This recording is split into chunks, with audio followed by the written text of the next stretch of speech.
श्री शिवाय नमस्तुभ्यं हर हर महादेव। नमस्कार मैत्रिणींनो, स्वागत आहे तुमचे सर्वांचे आपल्या आध्यात्मिक शिवपुराण या आपल्या चॅनलवरती।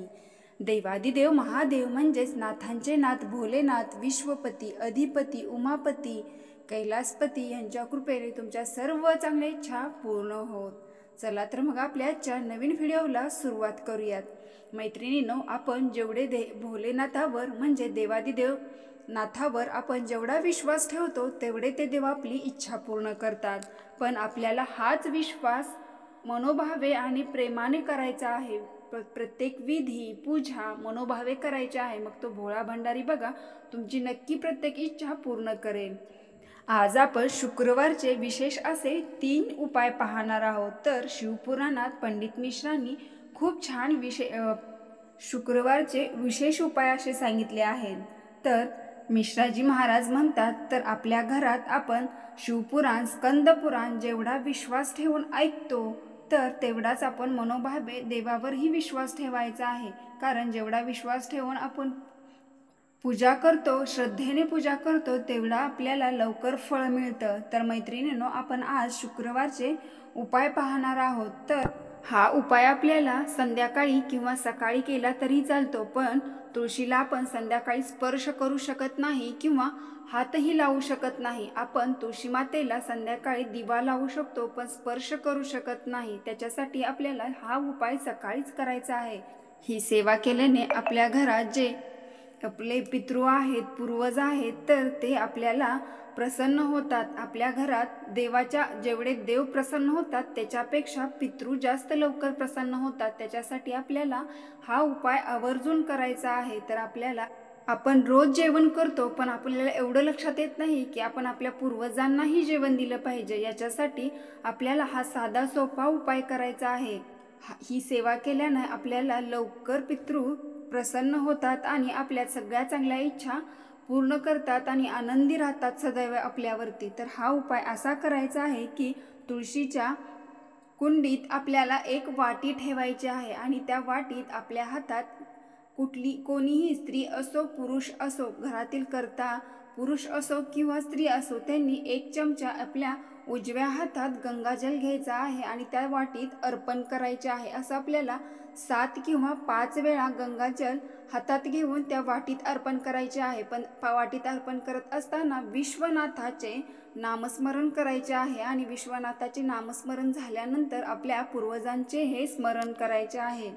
आणि हे पाणी आपल्याला दिवसभर तुळशीच्या बुडात म्हणजे ती वाटी आहे असे तुळशीच्या कुंडीत ठेवायची आहे आणि दुसऱ्या दिवशी ते पाणी झाडाला वतून द्यायचे आहे। तर मग बघा तुमच्या घरात प्रसन्नता, आनंदी वातावरण राहील, कारण आपले पितृ आपल्याला आनंदी ठेवतात।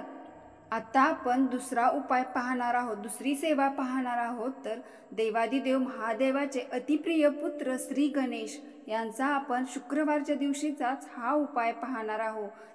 त्या गणेशाची सेवा करणार आहोत। तर मैत्रिणींनो, आपण शुक्रवारी, बुधवारी किंवा संकष्टी चतुर्थी असो किंवा अंगारिका असो, तर आवर्जून आपण 21 दुर्वा अर्पण करतो, लाल फूल अर्पण करतो। पण आपल्याला हा उपाय शुक्रवारी करायचा आहे, कारण आपण संकष्टी चतुर्थी किंवा विनायक चतुर्थीपर्यंत वाट पाहू शकत नाही। म्हणून आठवड्याला शुक्रवार येतो, तर हा उपाय आपल्याला 11 शुक्रवार करायचा आहे। तर शुक्रवारी हा उपाय करताना देवादिदेव गणेशाच्या मंदिरात जाऊन आपल्याला 21 दुर्वा अर्पण करायच्या आहेत। मनोभावे ओम गण गणपते नम या मंत्राचा जाप करायचा आहे। 108 वेळा या मंत्राचा जाप करायचा आहे आणि नंतर त्यातली 1 दुर्वा काढून घ्यायची आहे आणि ती घरी घेऊन यायची आहे। तर आपल्याला बाकीचं काहीही करायचं नाही, फक्त मनोभावे 21 दुर्वा अर्पण करायच्या आहेत आणि 108 वेळा ओम गण गणपते नमः या मंत्राचा जाप करायचा आहे आणि 1 दुर्वा काढून घ्यायची आहे आणि घरी यायचं आहे। बाहेर कुठेही थांबायचं नाही। घरी येऊन मेन दरवाजात त्या दुर्वाचा स्पर्श करून आपल्या मेन कपाटात तिजोरीत ती दुर्वा श्री गणेशाचे नामस्मरण करून ठेवायचे आहे। तर मग बघा तुमच्या घरात जी लक्ष्मी माता आहे ती सदैव अखंड घरात नांदते। कारण ज्यावेळेस श्री हरी विष्णूने नारायणाने माता लक्ष्मीला तुम्ही अपूर्ण आहात असं ज्यावेळेस म्हणलं होतं, तेव्हा माता लक्ष्मीला पार्वती मातेने स्वतः आपला पुत्र माता लक्ष्मीला अर्पण केला होता. म्हणून माता लक्ष्मी त्यांची आई असल्यामुळे असे म्हणतात की माता लक्ष्मी आपल्याला लवकर प्रसन्न होतात. त्याच्यामुळे आपल्या घरात सदैव लक्ष्मी माता नांदते. आपल्या घरात पैशाची जी चणचण आहे ती कमी होऊन आपल्या घरात भरभराटी येते. त्यामुळे मैत्रिणींनो, तुम्हाला आवर्जून ही सेवा करायची आहे. तुम्हाला सहजासहजी हिंदीतून मराठीत कोणीही सांगत नाही, कारण शिवपुराण कथा पंडित मिश्रांची पूर्ण हिंदीतून आहे. तर मी आज तुम्हाला ते सर्व उपाय मराठीतून सांगत आहे. तर आवर्जून हे उपाय श्रद्धेने विश्वासाने करा. मग बघा, तुमच्या घरात सदैव लक्ष्मी माता नांदून घरात प्रसन्नता आणि सकारात्मकता राहील. तर मैत्रिणींनो, आपण आता तिसरा उपाय पाहणार आहोत. तर हा उपाय आहे तोही शुक्रवारीच करायचा आहे. हा उपाय आपल्याला 11 शुक्रवार करायचा आहे देवादिदेव महादेवाच्या मंदिरात. पण एखाद्या स्त्रियांना शक्य होत नाही महादेवाच्या मंदिरात जाणं, किंवा त्यांना परमिशन नसते किंवा स्वतंत्रताही नसते की आपण महादेवाच्या मंदिरात जावं. आजकाल अजूनही त्या स्त्रियांना, अशा काही स्त्रिया आहेत की त्यांना दडपण आहे, पण तेच आपण बाहेर काढण्यासाठी आपल्याला आज हा खूप छान असा प्रभावशाली उपायही करायचा आहे. ज्या स्त्रियांना महादेवाच्या शिवशंकराच्या मंदिरात जाणं होत नाही, त्यांनी हा घरी उपाय करायचा आहे. तर हा उपाय उद्याच्या शुक्रवारपासून तुम्ही करू शकता. तर काय करायचं आहे, ज्या जाऊ शकतात त्यांनी महादेवाच्या मंदिरात जाऊन केलं तरीही चालतं.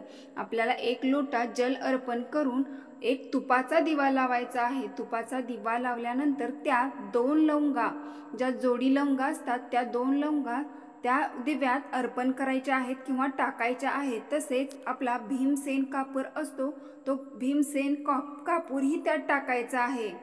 आणि नंतर जो महादेवाचा कुठलाही मंत्र असो, आराधना असो, तर श्री शिवाय नमस्तुभ्यम किंवा ओम नमः शिवाय या मंत्राचा 108 वेळा जाप करायचा आहे.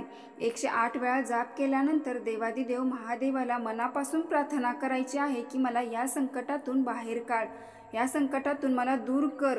तर मैत्रिणींनो, हा आपण योग्यरित्या आणि मनोभावे उपाय केल्याने आपली जे आर्थिक संकट आहे ते निश्चित पूर्ण दूर होत. तर मैत्रिणींनो, महामृत्युंजय मंत्र हा खूप असा विशेष मंत्र आहे. जर तुम्हाला हा उपाय मंत्र म्हणायला जमलं तर तुम्ही आवर्जून म्हणा. नसेल तर श्री शिवाय नमस्तुभ्यम किंवा ओम नमः शिवाय हा 108 वेळा मंत्र म्हणला तरी चालेल. पण जो महादेवाचा महामृत्युंजय मंत्र आहे याच्यामुळे हा खूप प्रभावशाली उपाय आहे.